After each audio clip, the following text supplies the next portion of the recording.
Series. ये आज का टॉपिक काफ़ी इंटरेस्टिंग है, ईडीआर, एंड पॉइंट प्रोटेक्शन।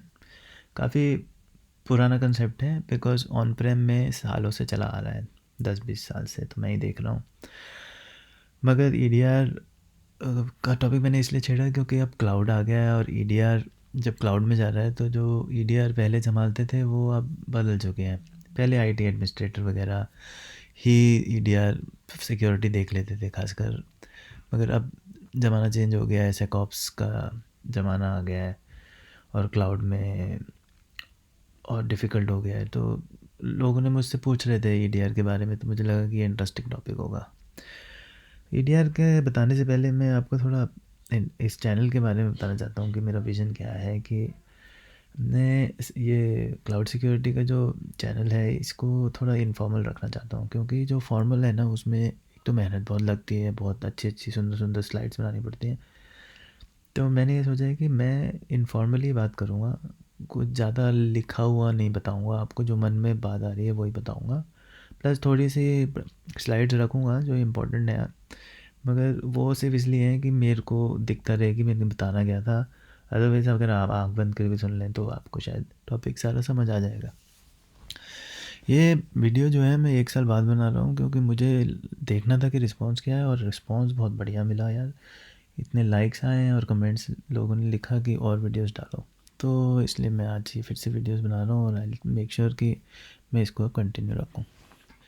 तो ठीक है, फिर टॉपिक शुरू करते हैं, एंड पॉइंट सिक्योरिटी। तो एंड पॉइंट सिक्योरिटी, जैसे मैंने बोला कि काफ़ी टाइम से ये कंसेप्ट है। बेसिकली कंसेप्ट क्या है कि हमें जितने भी हमारे एंड पॉइंट्स हैं ना उसको साइबर सिक्योरिटी थ्रेट से बचा कर रखना है। अब सबसे पहला क्वेश्चन ये आता है कि एंड पॉइंट्स होते क्या है। एंड पॉइंट्स का मतलब आपकी कंपनी में कोई भी जो डिवाइस है वो एक एंड पॉइंट हो सकती है, उसकी सिक्योरिटी के लिए वो इम्प्लीमेंटेशन चाहिए ही चाहिए। अब डिवाइसेस कैसी, जैसे कि डेस्कटॉप, लैपटॉप, मोबाइल फ़ोन। आजकल वर्क फ्रॉम होम है, जैसे कि आपको भी आपकी कंपनियों ने लैपटॉप दिए होंगे, आप घर में बैठ के काम कर रहे हो। तो कंपनी के लिए इसके काफ़ी हेडेक हो जाती है कि घर से हमारी डिवाइस बाहर चली गई ऑफिस से, अब अगर उसका डिवाइस चोरी हो गया या कुछ कुछ पंगा है, उसमें कुछ वायरस आ गया, तो उनको प्रोटेक्शन प्रोवाइड करनी पड़ती है। तो ये कंसेप्ट हो गया। और सेकंड कंसेप्ट ये है कि अब जैसे हम क्लाउड में चले गए हैं, तो जो पुराने लोग थे जो normal and point security control करते थे, वो थोड़ा सा कंफ्यूज है कि यार क्लाउड में क्या कुछ एक्स्ट्रा करना पड़ता है कि जिससे एंड पॉइंट सिक्योरिटी हो जाए। तो उसमें भी मैं टच करूँगा कि मैं उसमें बताऊँगा कि क्लाउड में प्रॉब्लम आजकल क्या हो रही है कि इम्प्लीमेंटेशन तो हो जाता है, पर एट द एंड जब प्रॉब्लम अक्कर होती है कि इंसिडेंट्स हो गया, चोरी हो गई, कुछ हैक हो गया, तो अब समझ आता है कि यार हमारी तो कॉन्फ़िगरेशन बेकार थी, उसी के कारण हमें कुछ पता ही नहीं लग पाया। तो लोग इम्प्लीमेंटेशन करके बैठ जाते हैं, मगर उनको ये पता नहीं होता कि इम्प्लीमेंटेशन ठीक से हुआ है कि नहीं हुआ है। तो उस पर भी टच करेंगे। मेरे को लगता है कि काफ़ी एडवांस टॉपिक चला जाएगा और मल्टीपल वीडियोस शायद बनाने पड़े, पर देखता हूँ मैं कितना टाइम लगता है। तो अभी तक कंसेप्ट तो आपको समझ आ गया होगा कि एंड पॉइंट सिक्योरिटी का मतलब है कि भैया जितने हमारी मशीन्स हैं वो सारी सिक्योर होनी चाहिए। अगर हम ऑन प्रेम की बात, ऑफलाइन की बात करें तो लैपटॉप, डेस्कटॉप और ये सब कुछ, और अगर क्लाउड है तो उसमें हमारे जितने भी वीएम्स हैं, वीएम्स हमारे क्लाउड में होते हैं, जैसे AWS में EC2 इंस्टेंस हो गया, उन सबको प्रोटेक्ट करें। अब इसमें भी डिफरेंट ऑपरेटिंग सिस्टम्स आ जाते हैं, विंडोज़ आ जाता है, लिनक्स आ जाता है, तो इन सबको हमने प्रोटेक्ट करना पड़ता है। तो उसके लिए हमें एक सोल्यूशन भी ढूंढना पड़ता है कि भाई जो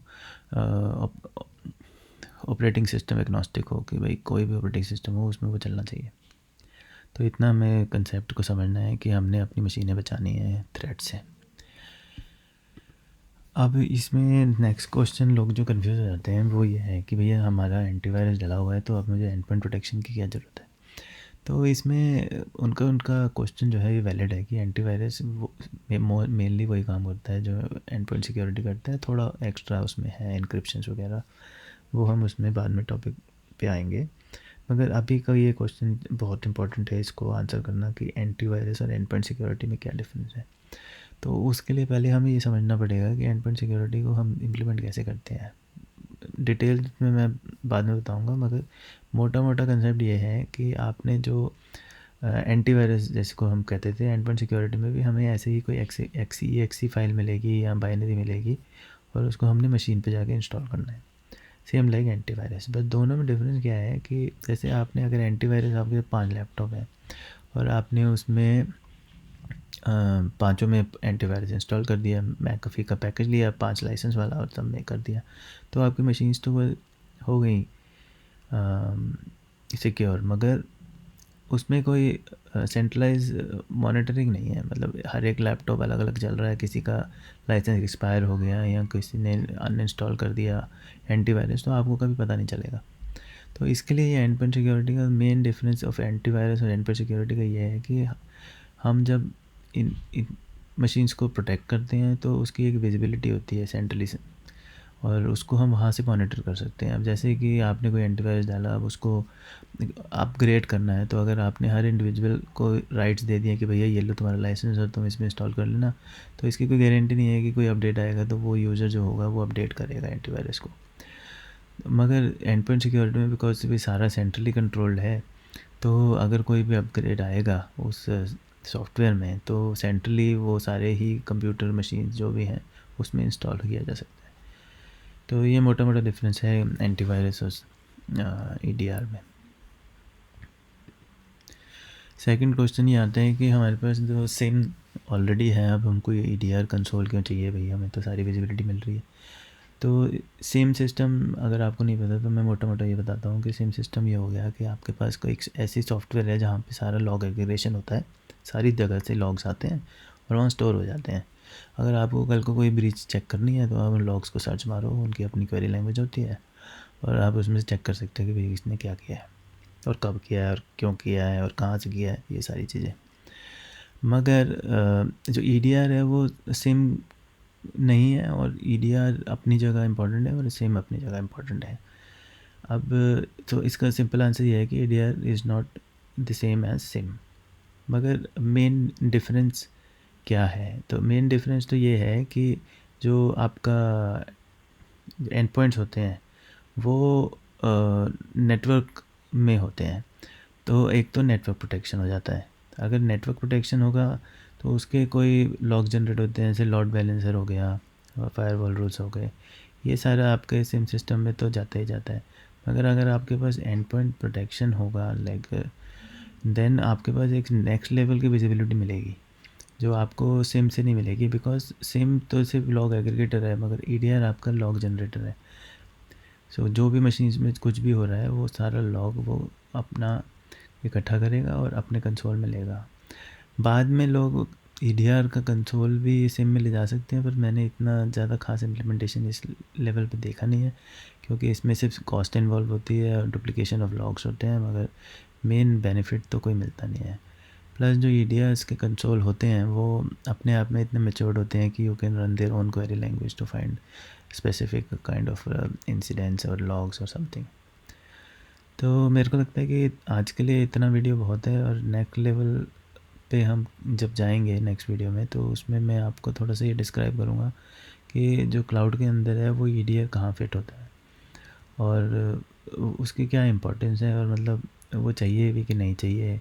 कई लोग कहते हैं कि इतनी लेयर्स तो पहले ही हैं सिक्योरिटी की नेटवर्क लेयर पे, जहाँ पे आप वैसे ही ट्रैफिक को फ़िल्टर कर रहे हो, लाइक फायरवॉल रूल्स, जैसे कि वैफ हो गया आपका, फायरवॉल्स तो मैंने बता ही दिए, वैफ हो गया आपका, और भी बहुत सारी चीज़ें होती हैं जिसमें आप नेटवर्क से आप उसको सिक्योर कर सकते हो लोड बैलेंसर्स के थ्रू, प्राइवेट लोड बैलेंसर्स और प्राइवेट आईपी एड्रेसेस रखो और ये सारी चीज़ें, तो वीपीएन यूज़ कर लो, बहुत सारी चीज़ें हैं जिससे कि आपने अपना नेटवर्क पहले सिक्योर किया हुआ है, तो अल्टीमेटली मशीन के अंदर भी क्यों ईडीआर डालना है। तो ये सारे क्वेश्चन हैं, मेरे को लगता है थोड़ा एडवांस हो जाएगा इसके बाद, और उसके बाद मैं आपको जो प्रॉमिस किया था वो बताऊंगा कि जब ये क्लाउड में जाता है तो क्या प्रॉब्लम हो जाती है कि इम्प्लीमेंटेशन तो हो जाता है मगर कॉन्फ़िगरेशन लैग करती है, और एट द एंड जब इंसिडेंस होता है तब पता लगता है कि भैया आपने जितने भी पैसे खर्चे ईडीआर सिस्टम पे वो सब बर्बाद हैं, क्योंकि कॉन्फ़िगरेशन तो बेकार थी। तो आज के लिए बस इतना ही। Thank you very much for listening. अब कमेंट सेक्शन में प्लीज़ ऐड करना अगर कोई आपको कुछ टॉपिक अच्छा लगता है in security, I will also make video for that. और प्लीज़ लाइक करना इफ़ यू लाइक इट, और please give me the good feedback कि भाई मैं ऐसे वीडियोज़ और कंटिन्यू करता रहूँ या नहीं करता रहूँ। Thank you very much.